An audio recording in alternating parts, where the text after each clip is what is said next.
As I sat there deciding what film I should highlight for the year 1981, there was one in particular that kept drawing me in with its nightmarish gravitational pull.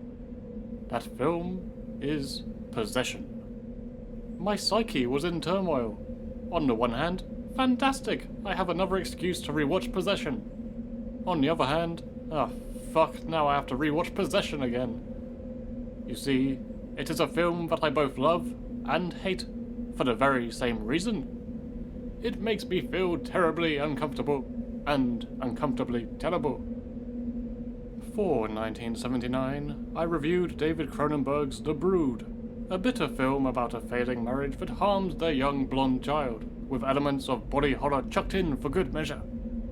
Possession is The Brood's darker, fucked up European cousin, taking both the relationship drama and the horrors to more extreme levels.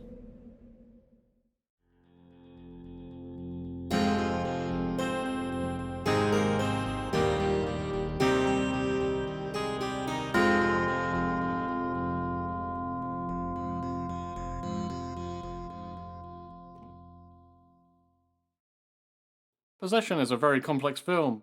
I'm not going to pretend I understand everything, but I will try and distill the plot to its most simplified form.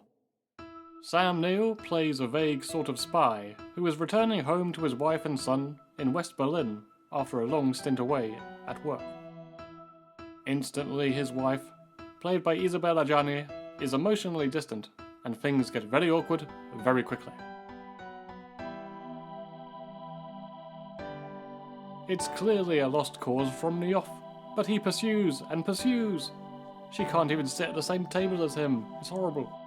Though, to be fair to her, that was probably wise, because once they get talking, Sam Neill devolves into one of the most spectacular dining chair rampages in all of cinematic history.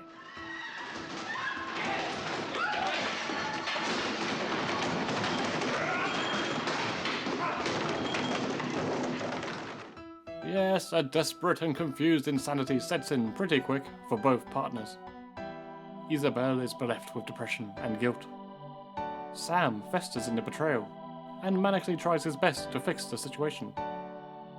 Well, adultery and heated arguments are the least of their troubles, as there is also the presence of a gory, bloody, tentacled, I don't even know what the fuck monster. Just like Cronenberg and The Brood, Polish writer-director Andrzej Zulawski created this demented whirlwind during his own divorce. Forget Kramer versus Kramer. He clearly thought The Brood and The Shining were just too tame in their depictions. Because Possession never lets up. The colour palette is in a permanently chilly state, flooding the screen with cold blues, whites and greys. Just looking at the screen makes me feel blue, let alone all the other madness. Close-ups are suffocating and claustrophobic. Empty spaces filmed wide make you feel small. The erratic movements of the camera are frenetic and exhausting, unbound by any cinematic rules, while scenes of stillness are painfully disquieting. Any time Isabelle starts looking directly into the lens should be a great moment for you. Hey look, Isabelle Adjani is looking at me! But really, it forces your eye contact away, making you feel seen. There are hard cuts in the edit that toss you into the next sequence unexpectedly and without preparation. There are savage insults, there is self-harm. The broken home overlooks the Berlin Wall and constantly generates emotions of hard separation. There are also unexplained doppelgangers. There are unexplained monsters. There's the most painful motorbike stunt. Ow, ow, ow, ow, ow, ow, Jesus. And who could forget? There is a flamboyant German lover who has two interests in life. Fucking your wife whilst his mother is in the next room, and flailing up the wall like a demonic Mick Jagger. But that has nothing on the Sam Neill swagger.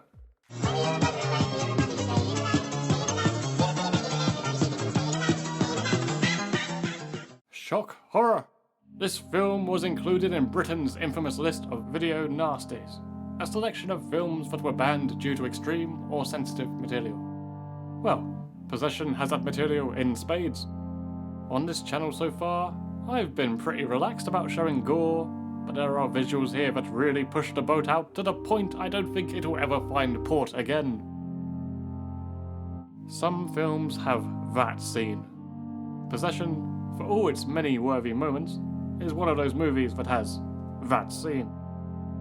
Isabelle's character wanders down an empty underground tunnel with some shopping. Before you know it, she snaps and obliterates her poor groceries, and launches into one of the most disturbingly raw performances I think I've ever had the misfortune to witness. The scene would be easy to meme, shove some unexpected musical choices over the top of it, or make a joke about when ketchup and mayo mixes on your plate. Honestly, it is not to be joked about, it's just too uncomfortable. Isabelle Adjani and Sam Neill have both gone on record about the emotional cost of shooting this film. It reportedly almost cost Sam Neill his actual sanity, leaving him rocking on that rocking chair for eternity. Isabelle stated it took years to really get past the experience, and commented on how no actress really does more than one film with Zulawski. Despite this, neither seem to regret it, with Sam Neill even once claiming it is the favourite of all the films he has done. Possession is a difficult film to recommend, but here I am anyway. If you want to see the most spectacular car crash of a relationship, look no further. And you also get some real horror treats for your money too.